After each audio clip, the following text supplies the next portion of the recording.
আমার মেয়েটা ২১ বছর বয়সে এক কোরিয়ান ছেলেকে বিয়ে করেছিল। তারপর থেকে টানা ১২ বছর সে আর বাড়ি ফেরেনি। তবে প্রতি বছর ঠিকই ৮ মিলিয়ন টাকা পাঠায়। তাই গত বড়দিনে হঠাৎ করেই সিদ্ধান্ত নিলাম আমি ওকে না জানিয়ে ওর কাছে চলে যাব।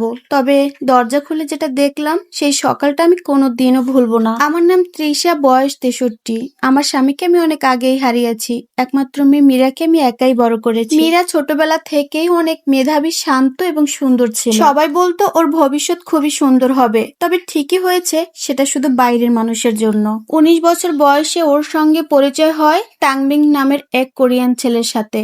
ছেলেটা ওর থেকে প্রায় ১০ বছরের বড়। আমি প্রথম থেকে এটা নিয়ে আপত্তি করেছিলাম। বয়সের এত তারতম্য, তারপর বিদেশে চলে যাওয়া, এগুলো আমি একদমই মেনে নিতে পারিনি। কিন্তু মেয়েরা জেদ ধরেছিল যে মা, আমি ভালো করেই জানি যে আমি কি করছি। মেয়ের জেদের কাছে আমি হার মেনে গেলাম। শেষ পর্যন্ত ওদের বিয়েটা দিয়ে দিলাম। বিয়ের ১ মাস পরেই ও কোরিয়ান চলে গেল। সেদিন বিমানবন্দরেও আমাকে জড়িয়ে ধরে অনেক কেঁদেছিল। আমিও কেঁদেছিলাম, তবে সেটা লুকিয়ে রেখেছিলাম। ভাবছিলাম হয়তো কয়েক বছর পর ঠিকই আমার কাছে চলে আসবে, কিন্তু না। ১ বছর যায়, বছরের পর বছর যায়, এভাবে ৫ বছর যায়।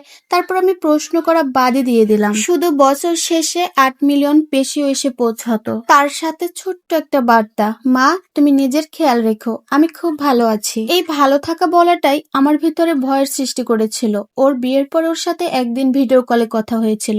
সেদিন ওকে বেশ সুন্দরই লেগেছিল, কিন্তু ওর চোখে ছিল অনেক দূরত্বের ভয়। একদিন ওকে আমি জিজ্ঞেস করেছিলাম, তুই ফিরবি না মা? ও আমাকে বলেছিল, আমি খুব ব্যস্ত মা। তারপর থেকে আমি ওকে এ নিয়ে আর কোনো প্রশ্ন করিনি। অনেক সময় মায়েরা সত্যটা জানার ভয়েও অনেক কিছুই প্রশ্ন করে না। আর এদিকে আমার জীবন, সংসার, ঘর বাড়ি সবকিছুই পরিবর্তন হয়ে গেছে। সবকিছুই শুধু টাকা পয়সার জন্য। আমাকে দেখে অনেকেই বলে আমি নাকি ভাগ্যবতী। তবে অনেকেই জানে না ভরা প্লেট সামনে নিয়ে একা খাওয়া যে কতটা কষ্টদায়ক। প্রতিটা জন্মদিনে আমি আমার মেয়ের প্লেটটা সুন্দর করে সাজাতাম। ওর পছন্দের খাবারগুলো রান্না করতাম। আর প্লেটটা সামনে নিয়ে শুধু অঝরে কান্না করতাম। তারপর একদিন আমি নিজেই সিদ্ধান্ত নিলাম যে আমি ওর কাছে চলে যাব। তারপর প্রতিবেশী এক ভাইয়ের সাহায্যে আমি প্লেনে উঠলাম। পুরো প্লেনের পথটা আমার হাতটা কেঁপেছিল। করিয়ে পৌঁছিয়ে ঠিকানাটা ধরে একটি ট্যাক্সি নিলাম।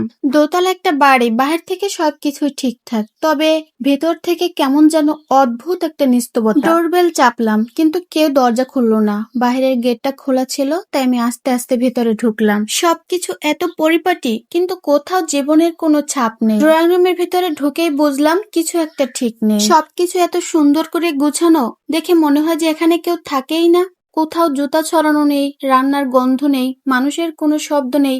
আমি আস্তে আস্তে ডাকলাম, মীরা, কিন্তু কোনো উত্তর নেই। আমি রান্নাঘরে গেলাম, দেখলাম খুব পরিষ্কার। তারপর ফ্রিজ খুললাম, খুলে দেখি একদম ফাঁকা। তারপরে উপরে উঠলাম, উঠে দেখি একটাই বিছানা, শুধুমাত্র একজন থাকার মতো। আর শুধু একটাই আলমারি, আলমারিতে শুধু মেয়েদের কাপড়। আর অন্য পাশে একটা রুম ছিল, সেটা অফিস রুমের মতো। আর যেটা বুঝলাম, ওখানে কোনো পুরুষের চিহ্নই নেই, তানবিনের কোনো অস্তিত্বই নেই। তারপর আমি দ্বিতীয় রুমটা খোলার সময় আমার বুকটা ধক ধক করেছিল। শেষ ঘরটা খুঁজতেই আমার পা কেঁপে উঠলো। ভেতরে শুধু অনেকগুলো কার্টন, সব খোলা, ভেতরে গুচ্ছ গুচ্ছ টাকা, বেশ ভালোই। আমার মাথা ঘুরে উঠলো। প্রতি বছর যে ৮ মিলিয়ন পায়, তাহলে এই টাকাগুলো কোথা থেকে আসলো? আর কেনই বা টাকাগুলো লুকিয়ে রাখা? তারপর হঠাৎ করে নিচে দরজা খোলার আওয়াজ, হঠাৎ পায়ের শব্দ।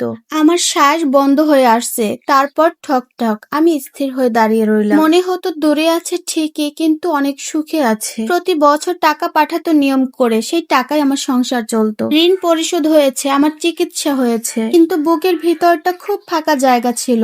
মেয়েটাকে খুব দেখতে ইচ্ছে করতো। তারপর আমি দৌড়ে নিচে নামলাম, দেখলাম মীরা দাঁড়িয়ে আছে। ১২ বছর আগে যেরকম মীরা ছিল, ঠিক তেমনই সুন্দর আছে। শুধু চোখের নিচে কালি আর মুখে ক্লান্তির ভাব। আমরা একে অপরের দিকে তাকিয়ে থাকলাম। তারপর মীরা এসে আমাকে জড়িয়ে ধরলো। কোনো কান্নার আওয়াজ নেই, ভারী নীরবতা। তারপর আমি জিজ্ঞেস করলাম, এ কেমন জীবন তোর? তারপর ও চুপ থেকে বলল, মা আমি বিয়ে করিনি। এই কথাটা শোনা মাত্রই আমার মাথায় ঝিমঝিম করে উঠলো। তারপর আমি ওকে বললাম, এ কি বলছিস তুই? তারপর আমার মেয়ে আমাকে ধীরে ধীরে সব খুলে বলল যে ১২ বছর আগে ও আমাদের ঋণ আর দারিদ্রতা দেখে ও তখনই সিদ্ধান্ত নিয়েছিল বাইরে কাজ করতে চায়। তারপর এক ধনী লোকের সাথে ওর দেখা হয়। কোনো বিয়ে নয়, শুধু চুক্তি। ওকে সবসময় নিখুঁত থাকতে হতো, চুপ থাকতে হতো, হাসতে হতো। এই কথাটা শোনা মাত্রই আমি পাথর হয়ে গেলাম। তারপর ও বলল টাকাগুলো আমার সময়ের দাম, আমার জীবনের মূল্য ওগুলো উপার্জন করা। আমি তখন ওকে কান্না চেপে জিজ্ঞেস করলাম, এত কিছু তো সহ্য করলি কেন? তারপর ও মৃদু হেসে বলল, আমাদের এত এত ঋণ, তারপর তোমার চিকিৎসা, এগুলো আমি না করলে আর কেই বা করতো। মানলাম একটা চুক্তি আছে, মেয়াদ শেষ হওয়ার আগে ছাড়লে সব টাকা ফেরত দিতে হবে। বিশাল অঙ্কের, এখনো 2 বছর বাকি। বুকটা আমার ফেটে যাচ্ছিল এটা ভেবে যে আমার মেয়েটা এক অদৃশ্য কারাগারে বন্দী। সেই রাতে আমি আর আমার মেয়ে পাশাপাশি শুয়ে আছি। আমার মেয়ের হাতটা ধরে আমি বললাম, আমি কোনো টাকা চাই না, আমি শুধুমাত্র তোকে চাই। ও চুপ করে রইলো, তারপরও আস্তে আস্তে বলল, আমি ভয় পাই মা। তারপর ওকে আমি বললাম, 2 বছর আমি তোকে এখানে অপেক্ষা করাবো না, আমি সবকিছুই এখন শেষ করব। আমার বাড়ি, গহনাপত্র সবকিছু বিক্রি করে দিব। অনেক চাপ, অনেক নানা ধরনের হুমকি, এত কিছুর পরেও আমরা ভালো নেই। আমরা সব টাকা নিয়ে গেলাম, চুক্তি লোকটার সামনে জমা দিলাম। তারপর সে ঠান্ডা চোখে বলল, সব চুক্তি শেষ। তারপর আমরা ওখান থেকে বেরিয়ে আসলাম। রোদ উঠছিল সেদিন। মীরা গভীর শ্বাস নিল, ওর চোখে মুখে যেন এক শান্তি, যা আমি কোনোদিনও দেখিনি। আমরা দেশে ফিরে এলাম 2টো ব্যাগ নিয়ে শুধু।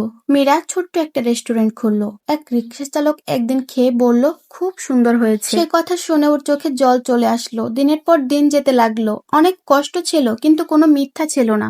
একদিন দেখলাম রোদে দাঁড়িয়ে টেবিল মুছছে, মুখে শান্ত হাসি। তখন বুঝলাম আমরা সেদিন ঠিকই সিদ্ধান্ত নিয়েছিলাম। স্বাধীনতার দাম যতই হোক, সেটা সবসময় শান্তির ও মুক্তির পথ।